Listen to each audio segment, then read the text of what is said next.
ఈరోజు నేను carrot milk shake చూపిస్తున్నాను.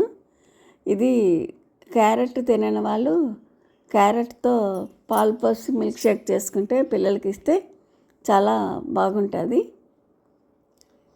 ఇది క్యారెట్లు సన్నగా తరిగేసి అంటే చెక్కేసి చిన్న ముక్కలు చేసుకొని నీళ్ళు పోసి అంటే వాటర్లో ఉడకనిచ్చుకోవాలన్నమాట. ఈ క్యారెట్లు ఉడకనిచ్చి తీసుకోవాలి.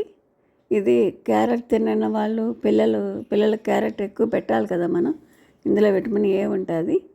అట్లా క్యారెట్ తినని వాళ్ళు ఇలా జ్యూస్ చేసుకున్నా, క్యారెట్తో స్వీట్ కూడా చేసుకోవచ్చు.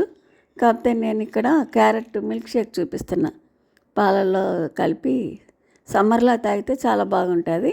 ఏ సీజన్లో అన్నా తాగొచ్చు. ఇదేమి వేడి చలవ అని ఏమి ఉండదు, కానీ ఇది అందరూ తాగొచ్చు అన్నమాట. చిన్నవాళ్ళు పెద్దవాళ్ళు అందరూ తాగొచ్చు. చాలా బాగుంటుంది ఈ క్యారెట్ జ్యూస్ అనేది.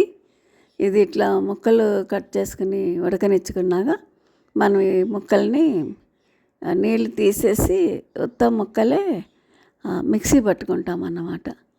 ఇది చాలా టేస్ట్ ఉంటుంది అన్నమాట ఈ క్యారెట్ మిల్క్ షేక్ అనేది. దీంట్లోకి మనం ముందుగా కొంచెం డ్రై ఫ్రూట్స్ ఏమన్నా వేసుకోవచ్చు. కాజు, బాదాము, పిస్తా ఇట్లా మీ దగ్గర ఇంకేమైనా ఉంటే అవి కూడా సన్నగా కట్ చేసి పెట్టుకోవాలి. సన్నగా కట్ చేసి పెట్టుకొని రెడీ పెట్టుకోవాలి. మనం ఇప్పుడు నీళ్ళు వడపోసేసి ఆ క్యారెట్ ముక్కల్ని మిక్సీ వేసుకుంటున్నాం అన్నమాట. మనం 3 క్యారెట్లు వేసుకున్నాము. 3 గ్లాసులు పాలు పోసుకుంటే ఇందులో గ్లాసుకి 2 స్పూన్లు చప్పని షుగర్ వేసుకోవాలి.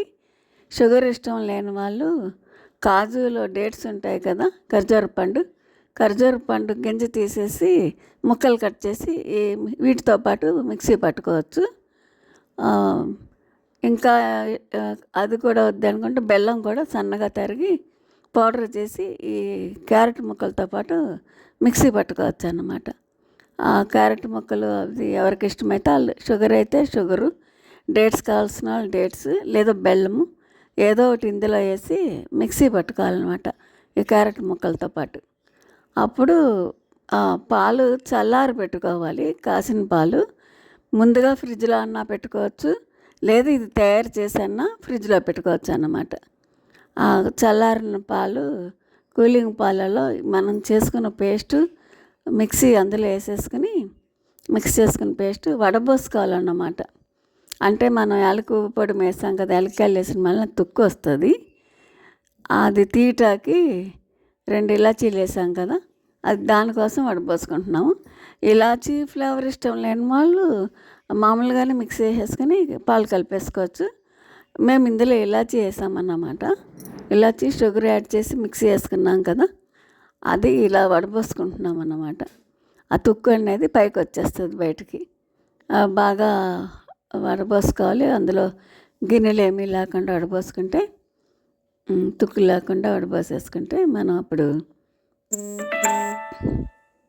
చక్కగా రెడీ అయిపోయినట్టు అనమాట.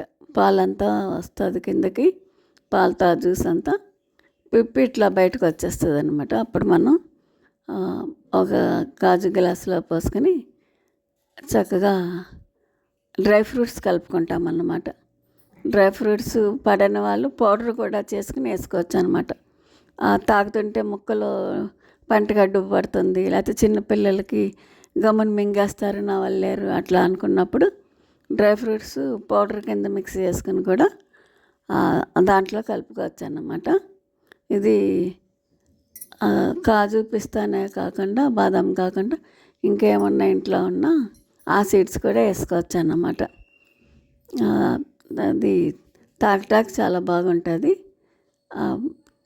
ముక్కలు అవి కాజు, పిస్తా అవి అక్కర్లేదు అనుకున్న వాళ్ళు పౌడర్ చేసేసుకోవచ్చు. అది కూడా అవసరం లేదనుకొని ఇది చక్కగా ఇట్లాగా వడబోసేసుకున్నాక గాజు గ్లాసులో పోసుకుని కూలింగ్తో సర్వ్ చేసుకోవాలి. ఇది కూలింగ్ ఉంటేనే చాలా బాగుంటుంది. ముందుగా పాలు ఫ్రిడ్జ్లో పెట్టుకోవచ్చు, లేదు ఇదంతా తయారయ్యాగా ఫ్రిడ్జ్లో పెట్టుకుని తాగితే బాగుంటుంది. మనకి కొంచెం 2 days ముందే గెస్టులు వస్తున్నారు అంటే ఈ పేస్ట్ ఒకటి రెడీ చేసి పెట్టుకోవచ్చు. క్యారెట్ ముక్కలు ఉడకబెట్టేసుకుని పేస్ట్ ఫ్రిడ్జ్లో పెట్టుకుంటే మనం గెస్టులు వచ్చినప్పుడు చల్లని పాలు ఇందులో కలుపుకొని కూడా సర్వ్ చేసుకోవచ్చు అనమాట. అప్పటికప్పుడు గెస్టులు అంటే ఎక్కువ పని ఉంటుంది కదా అదే రోజు మనకి. ఇది ముందుగానే మనం పేస్ట్ ఫ్రిడ్జ్లో పెట్టుకుని కూలింగ్ పాలు అందులో కలిపేసుకొని ఈ బాదం ముక్కలు, డ్రై ఫ్రూట్స్ అవి రెడీ పెట్టుకుంటే అప్పటికప్పుడు కూడా ఇన్స్టెంట్గా ఈ జ్యూస్ రెడీ చేసి ఇచ్చుకోవచ్చు అనమాట. చాలా బాగుంటుంది, టేస్ట్గా ఉంటుంది, అందరూ తాగొచ్చు.